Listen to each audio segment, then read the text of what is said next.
محترم سامعین، امام ابن مبارک رحمہ اللہ فرماتے ہیں کہ ایک شخص امام صاحب کی خدمت میں حاضر ہوا اور اپنی دیوار میں روشن دان کے کھولنے کا مسئلہ دریافت کیا۔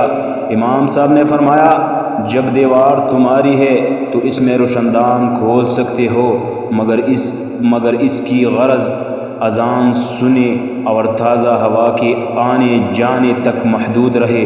خبردار، اس سے پڑوسی کے گھر جھانکنا شرعاً ممنوع ہے۔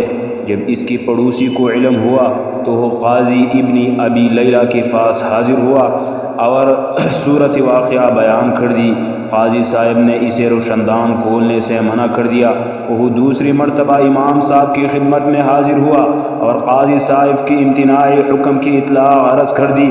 امام صاحب نے فرمایا، لیجئے اب کی بار اپنی دیوار میں ایک دروازہ کھول دیجئے۔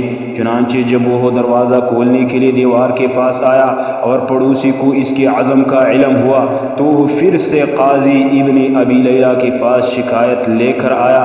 قاضی صاحب نے اب کی بار اسے دروازہ بنانے سے بھی روک دیا۔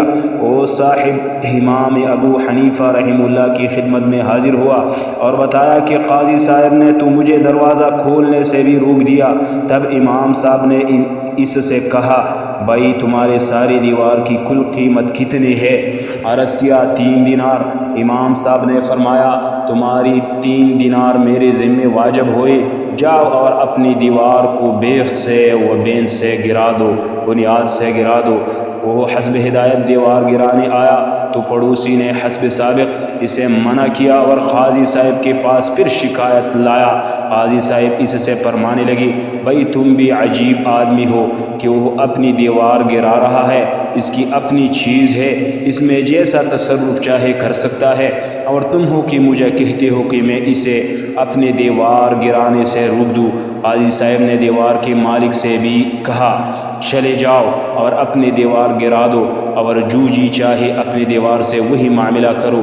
اس صاحب نے عرض کیا، جناب قاضی صاحب، آپ نے مجھے بے جا مشقت میں ڈالے رکھا، اتنے بڑے کام سے تو میرے لیے روشن دان بنانا آسان تھا۔ قاضی صاحب کہنے لگے، جب تم ایسے آدمی کے پاس جاتے رہے جو میرے خطاؤں کو ظاہر کرتا رہا، اب جب کہ میری غلطیاں ظاہر ہو گئی اور ستر کی بھی کوئی صورت باقی نہیں رہی، میں اب بات کیسے کر سکتا ہوں جس سے اس کے بعد مجھے مزید مشقت اٹھانی پڑی؟